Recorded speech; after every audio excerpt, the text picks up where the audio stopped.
Dear little ones, before you dive into the story, I have some exciting news.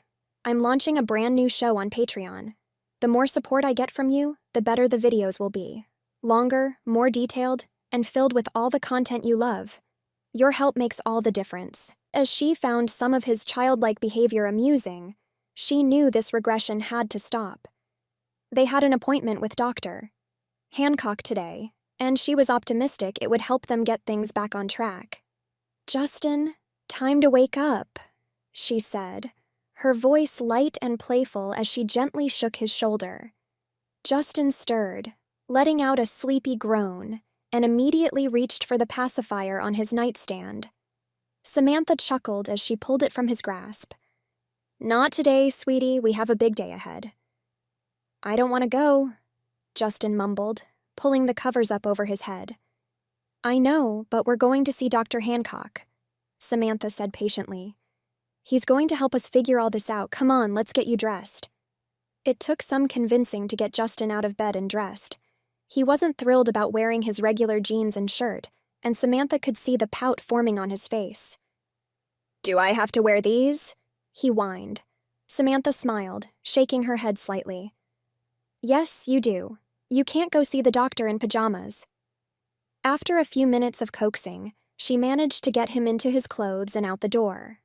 The 2-hour drive to Dr. Hancock's office was mostly quiet, except for the occasional attempt by Justin to sneak his pacifier back into his mouth. Samantha noticed and gently stopped him each time. "No, Justin. No pacifiers today. Remember?" Justin grumbled, his arms crossed as he slumped into the passenger seat. "But I don't want to be a grown-up today." Samantha couldn't help but laugh. "I know, but we have to try, okay? Dr. Hancock's going to help us, but you have to meet him halfway." When they finally arrived at Dr. Hancock's office, Samantha felt a small sense of relief. The office was warm and welcoming, with soft lighting and calming tones. Dr. Hancock greeted them warmly, shaking Samantha's hand before turning to Justin with a kind smile. "Justin, I hear you've been going through some changes recently," Dr. Hancock said gently, gesturing for them to sit. Justin didn't say anything, his eyes focused on the floor. He looked more like a child about to be scolded than a grown man seeking help. Samantha spoke up. "He's been regressing. It started small, but now he's like this all the time. I'm worried because he's supposed to go back to work on Monday, and I don't think he can in this state."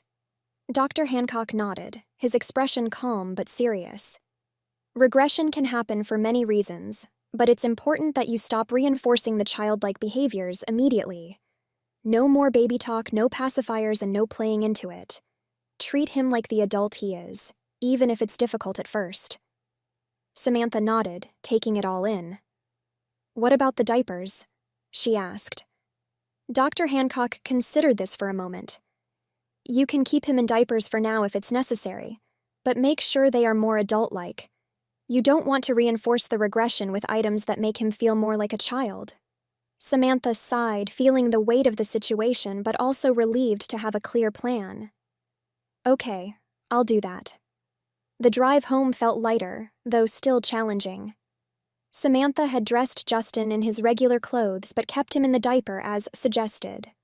Throughout the drive, Justin kept glancing at the pacifier in her pocket, his hand occasionally twitching as if he wanted to grab it. "No, Justin," Samantha reminded him every time, her tone gentle but firm. "We're being grown-ups now." Back home, Samantha decided it was time to reinforce the adult routine, starting with dinner. She wanted to make something mature and nutritious, so she prepared steamed salmon, brown rice, and green beans, none of which were things Justin had been interested in lately. She set the plate down in front of him, her voice upbeat. "Here we go, a nice, healthy dinner." Justin stared at the plate, wrinkling his nose in distaste. "I don't like it. It's fuzzy." Samantha couldn't help but laugh softly. "It's not fuzzy, Justin. It's good for you. You've got to eat grown-up food now." But Justin pushed the plate away, crossing his arms stubbornly. "I don't want it," he muttered. Samantha sighed, though there was still a lightness to her tone. Okay, we'll try again later, but you're going to have to eat something. Later that evening, Samantha tried to settle Justin into bed. Come on, let's get some rest, she said, patting the bed beside her. But instead of lying down, Justin's face lit up with excitement. And before she knew it, he had darted across the room, hiding behind the couch. Let's play hide and seek, he giggled, peeking out from behind the cushions. Samantha couldn't help but smile, even as she rubbed her temples. Justin, come on, it's bedtime, not playtime, she called, her voice still patient but firmer now. After a few minutes of coaxing, Samantha realized she needed more guidance. She picked up her phone and called Dr. Hancock, explaining what was happening. You're doing great, Samantha, Dr. Hancock reassured her. It's normal for him to resist at first. Just keep reinforcing adult behaviors. You'll need to call his job tomorrow and let them know he's too sick to return on Monday. This will take time, but you're making good progress. Samantha sighed in relief as she hung up the phone. She looked over at Justin, who was still giggling from behind the couch, and shook her head with a small smile. All right, Justin, that's enough hiding. Come to bed, she said, her tone playful yet firm. Eventually, Justin crawled out from behind the couch and climbed into bed, though the pout on his face made it clear he wasn't thrilled about the situation. Samantha lay beside him, staring at the ceiling and thinking about everything Dr. Hancock had said. It wasn't going to be easy, but she felt more hopeful now. They'd figure it out, one step at a time. The next morning would bring new challenges, but for now, Samantha was content.